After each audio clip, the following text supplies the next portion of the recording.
Teorías jurídicas feministas de los derechos humanos. Primero, rasgos generales de la teoría feminista. La teoría jurídica feminista se plantea como una alternativa ante la mirada masculina que ha dominado los diferentes contextos sociales y las diferentes instituciones que regulan la vida en sociedad, como es el derecho.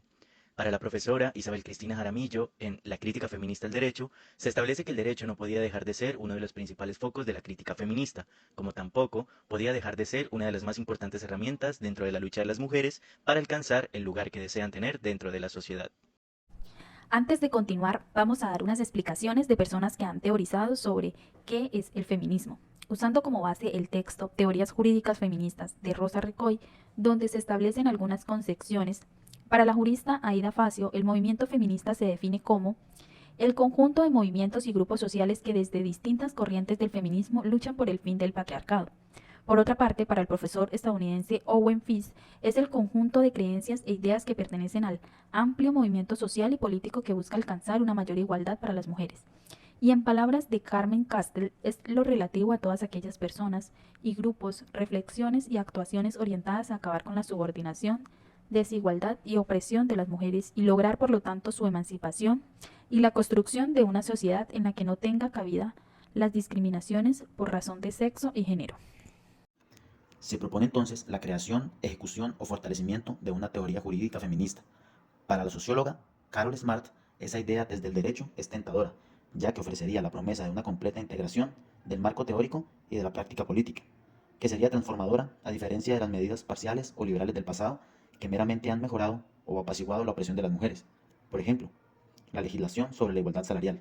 Sin embargo, para la autora no todas las escritoras feministas abordan este tema y por lo tanto existe una fragmentación de lo que significa una teoría feminista del derecho, puesto que para algunas parece ser poco más que aplicar el principio de igualdad o el de diferencia cuando se legisla sobre cuestiones de género, mientras que para otros es una cuestión sobre la reconceptualización de la justicia. A pesar de que el término teoría feminista del derecho no significa siempre la totalidad de una teoría general única, la necesidad de una nueva dirección ha sido claramente expresada desde los estudios feministas. Si bien es cierto que el feminismo es toda teoría del pensamiento y práctica social, política y jurídica que tiene por objeto hacer evidente y terminar con la situación de opresión que soportan las mujeres y así lograr una sociedad más justa que reconozca y garantice la igualdad plena y efectiva de todos los seres humanos, como lo afirma la profesora Rosa Ricoy. Hay que tener presente que existen diferentes modos de entender la opresión de la mujer en las sociedades contemporáneas, tanto en abstracto como en concreto. Estas diferencias en la comprensión de la opresión se reflejan a su vez en las transformaciones que proponen y por lo tanto en las estrategias políticas que deben asumirse. En el texto La crítica feminista al derecho de la académica Isabel Cristina Jaramillo se establecen algunos criterios desde las diferencias en los modos de entender la opresión. La primera distinción que cabe hacer dentro de las teorías feministas son las de aquellas que consideran que las mujeres son oprimidas porque no son tratadas de modo igual a los hombres, y las que consideran que las mujeres son oprimidas porque no se reconoce como valiosa su diferencia respecto de los hombres. Dentro del primer grupo, feminismos de la igualdad, se incluyen a su vez distintas interpretaciones de lo que significa la igualdad que se pretende. Así, para algunas feministas, la igualdad debe ser igualdad en cuanto a las oportunidades, feminismos liberales clásicos, igualdad en las oportunidades formales, y feminismos liberales sociales, igualdad en las oportunidades materiales o reales. Y para otras, la igualdad debe ser igualdad en cuanto al acceso a los recursos, como los feminismos socialistas. A estos dos grupos se agrega el de las llamadas feministas radicales, que sostienen que el género es la estructura social predominante y que el problema de las mujeres es un problema de falta de poder. El feminismo liberal clásico tiene sus raíces en las reivindicaciones de las mujeres dentro del marco de la Revolución Francesa, ubicándose en el paradigma liberal de la época. Lo que se exigía era incluir a las mujeres como titulares de los derechos que disfrutaban los hombres. Por lo tanto, había pues que eliminar las barreras formales que disminuían la capacidad civil de las mujeres, su autonomía, que les impedía entrar en las áreas mencionadas. Este fue su objetivo político. A pesar de que las mujeres tenían acceso a la educación y al empleo, seguían relegadas a la esfera doméstica. Por otro lado, el feminismo liberal clásico fue víctima de los ataques lanzados contra el liberalismo clásico en general, en el sentido de que la mera igualdad formal, la igualdad en la ley, no podía ser una garantía suficiente en sociedades con profundas desigualdades sociales. El feminismo liberal social aparece como alternativa que intenta superar las deficiencias de la anterior corriente del feminismo. Esta teoría se sitúa dentro del liberalismo social que tiene presente los planteamientos marxistas. Sostiene que la libertad no puede ser ejercida si no se cuenta con los recursos materiales necesarios y por lo tanto propone entender la libertad en relación directa con la igualdad de recursos. La reinterpretación feminista del liberalismo social enfatiza en la desigualdad distribución de los recursos de acuerdo con el género. Aquí se puede resaltar las ideas de mujeres como Virginia Woolf en sus obras como Una habitación propia donde señala la importancia de relacionar los recursos con la libertad. Se concentra en mostrar que si bien las mujeres tienen acceso al empleo, están peor remuneradas que los hombres, tienen jornadas laborales más largas porque no solo deben atender sus obligaciones frente al trabajo remunerado, sino asumir las tareas del ciudadano. Sufren discriminación en el empleo que les impide entrar a ciertas áreas del mercado y ascender.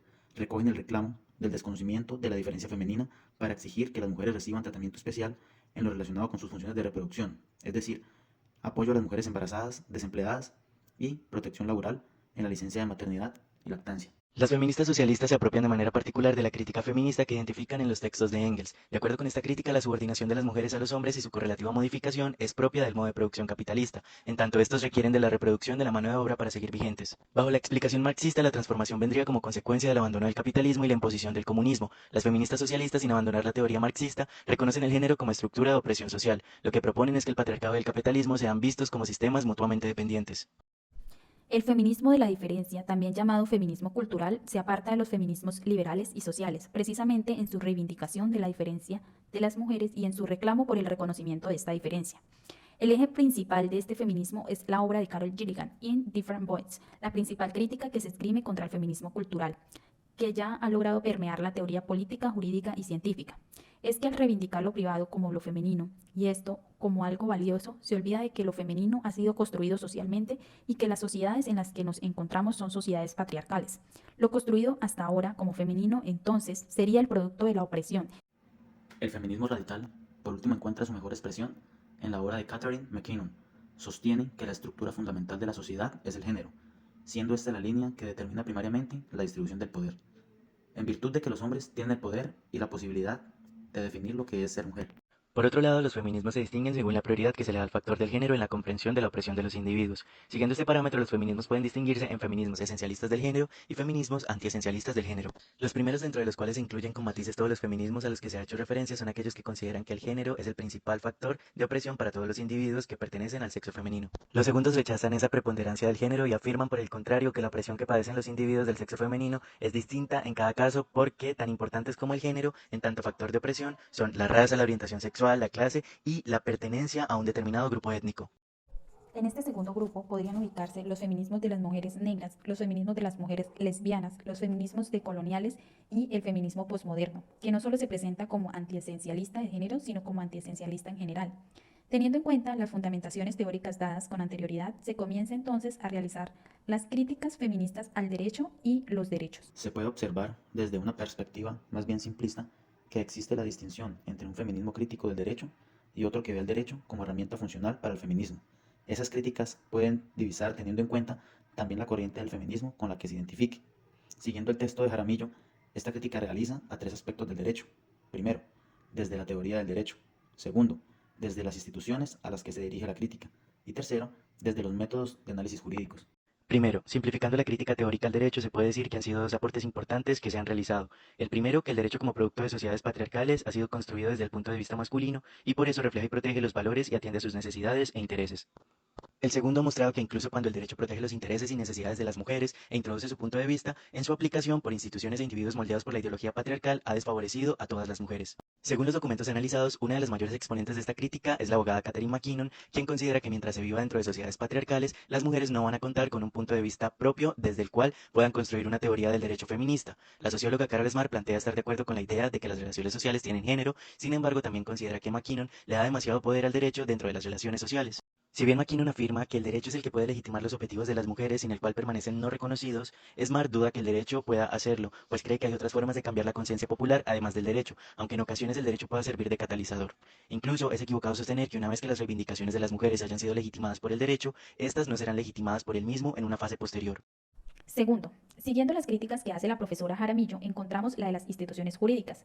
Esta se encuentra sometida nuevamente al tipo de feminismos al que se adhiere cada autora. Es así como se plantea, por ejemplo, que los esfuerzos de las feministas liberales clásicas se dirigieron principalmente contra las normas jurídicas que excluían a las mujeres como destinatarias de ciertos derechos. Sus críticas se encaminaron contra las reglas que preveían el derecho al voto solo para los varones, contra las que establecen la potestad marital y contra las restricciones en la educación superior que impedían a las mujeres entrar a las universidades de los hombres.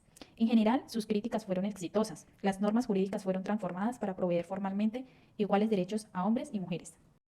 Otra institución fue la de la despenalización del aborto. Aquí, las feministas clásicas argumentaban que las mujeres, al igual que los hombres, debían tener derecho a controlar su propio cuerpo y que este derecho debía prevalecer sobre la protección a la vida en gestación. Para la autora, esta crítica fue acogida y transformó los derechos de las mujeres. Sin embargo, cuando ella escribió el artículo, no estaba presente la lucha por el derecho a decidir que se está presentando actualmente en Estados Unidos, donde se creía una victoria hace muchos años y hoy se está discutiendo nuevamente. Para las feministas liberales sociales y socialistas, por otra parte, las normas jurídicas que deben ser cambiadas se ubican dentro de lo que, de manera general, se puede llamar el derecho social. Exigen garantías reales para la igualdad salarial, para la no discriminación en el empleo y para la no discriminación en la distribución de recursos de la seguridad social. Reclaman normas que garanticen la no discriminación de las mujeres en razón del embarazo, el reconocimiento de licencias de maternidad y lactancia, el reconocimiento del valor del trabajo del cuidado, la existencia de servicios que aseguren a las mujeres la posibilidad de emplearse siendo madres y sistemas de seguridad social que protejan a las mujeres contra los riesgos particulares derivados de su situación como productoras, reproductoras. Las críticas feministas culturales o de la diferencia contra instituciones jurídicas vigentes se ubican sobre todo en el ámbito del derecho de familia. Siguiendo con su crítica general al feminismo liberal, las feministas culturales se encuentran en las críticas de las feministas liberales una intención de asimilar a las mujeres a los hombres y de introducirlas en el mundo de la producción y la política, diseñado por hombres y atendiendo a los valores masculinos. Las críticas de las feministas radicales se ubican en el campo de los derechos sexuales. Sus esfuerzos se han dirigido a mostrar cómo las normas jurídicas existentes garantizan a los hombres un derecho de acceso a la sexualidad femenina. Sus exigencias también se han visto ampliamente reflejadas en transformaciones de las normas legales, la penalización de la violación entre cónyuges, la regulación del acoso sexual, la introducción de normas procesales que protejan a las mujeres en los procesos por violaciones, así como la introducción de los conceptos de la violación entre conocidos y la violación en citas pueden atribuirse directamente. Todas esas críticas tienen sus defensores y contradictores, puesto que, como hemos visto, cada corriente del feminismo le da cierta prioridad a algunas luchas, ya que las mujeres no son una masa homogénea que piensa de la misma manera, e incluso, como lo han dicho muchas de las autoras que hemos tratado, las mujeres están expuestas de forma diferencial a las violencias, pues existe una interseccionalidad de acuerdo a la clase, la raza, etnia, la orientación sexual, entre otros, que hacen que las prioridades desde la diversidad del feminismo sean diferentes, aunque con un fin en común, que es la despatriarcalización de las diferentes estructuras de poder como lo es, por ejemplo, el derecho. Tercero, por último se plantea la crítica a los métodos feministas.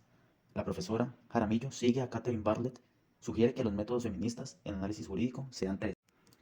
El primero es el de la pregunta por las mujeres. Consiste en introducir la pregunta por las consecuencias diferenciadas por género, mismas que pueden derivarse de las normas jurídicas cuando éstas son aplicadas. También implica una relectura de los textos jurídicos tradicionales para entender de qué manera las experiencias de las mujeres han quedado marginadas en las lecturas tradicionales y cómo estas experiencias y valores de las mujeres pueden volverse parte de la lectura del texto. El segundo método al que se refiere Bartlett es el de la razón práctica femenina. Varias feministas han señalado que no solo la forma de razonamiento específicamente femenina es contextual, sino que el análisis tópico debe ser introducido para dar cuenta de la diferencia de las mujeres en la aplicación de las normas jurídicas. El tercer método de análisis jurídico es el de la creación de conciencia. Este método implica la creación colectiva del conocimiento a partir de la puesta en común de las experiencias de vida de las mujeres. Una vez analizados los diferentes puntos de vista y las diversas críticas a figuras como el derecho a partir de las diferentes corrientes del feminismo, se procede a revisar la aplicabilidad de la crítica feminista actual. Siguiendo lo establecido por el Instituto Interamericano de Derechos Humanos y el Centro por la Justicia y el Derecho Internacional en su libro Los Derechos Humanos de las Mujeres, fortaleciendo su promoción y protección internacional, es necesario comenzar haciendo un breve repaso de la doctrina de los derechos humanos. Los derechos humanos son atributos inherentes a toda persona por su sola condición de serlo, sin distinción de edad, raza, sexo, nacionalidad o clase social. Eso dice la doctrina y eso dice la norma, pero hay una gran brecha entre la norma y la práctica, entre la igualdad de jure y la igualdad de facto. Las reglas del ordenamiento social responden a patrones socioculturales y por ello la concepción y aplicación de los derechos humanos se concibió desde sus inicios en clave masculina. El hombre como el centro del pensamiento humano, del desarrollo histórico, protagonista único y parámetro de la humanidad. Los derechos de las mujeres fueron pensados como particular del universal masculino y bajo una concepción de las mujeres como minoría. La perspectiva de género nos remite a las características de mujeres y hombres definidas socialmente y moldeadas por factores culturales, razón por la cual son susceptibles de transformación. La discriminación hacia las mujeres ha sido parte de la historia de la humanidad y utilizar la perspectiva de género permite entender por qué la doctrina de los derechos humanos en constante evolución y desarrollo ha contemplado ampliaciones conceptuales y reconocimientos explícitos de los derechos de las mujeres. Para la socióloga Carol Smart, si bien el derecho no puede cambiar las estructuras de poder de las que hace parte, sigue siendo percibido como un elemento con el que luchar y si bien no es la llave para resolver los problemas que deja el patriarcado, proporciona a las mujeres un fórum para articular visiones y explicaciones alternativas ante las diferentes violencias que padecen, generando discursos de resistencia que están creciendo en el poder y frecuentemente a través del derecho se ofrece un punto de referencia para que la voz de las mujeres sea oída y sus luchas sean materializadas. Así, ella no considere necesaria una teoría feminista, el derecho, porque podría traer implicaciones negativas que limiten la finalidad del feminismo.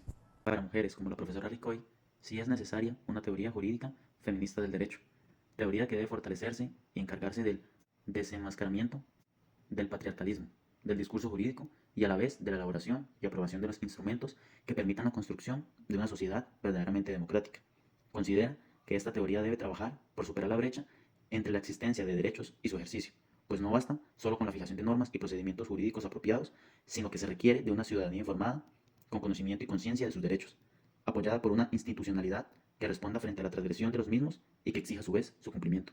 Así pues, podemos encontrar que dentro de las diferentes corrientes que existen en el feminismo, también existen diferentes concepciones sobre la necesidad o no de una teoría jurídica feminista del derecho y de los derechos, ya que para algunas feministas el intentar dar respuestas a la problemática nacidas del patriarcado dentro de las mismas lógicas masculinas como es el derecho no significa ningún cambio. Algunas consideran que esa teoría se trata de una realidad que ya se encuentra plasmada en la ley y en contraposición, otras consideran que es una teoría que si bien se encuentra plasmada en la ley, no se ve reflejada materialmente. Personas creen que se trata de una lucha constante para la obtención de la igualdad o una lucha constante por la finalización de violencias de carácter estructural que las afectan en todos los sentidos y donde la fijación en el derecho no puede ser la única solución, sino que debe ir acompañada de un cambio social.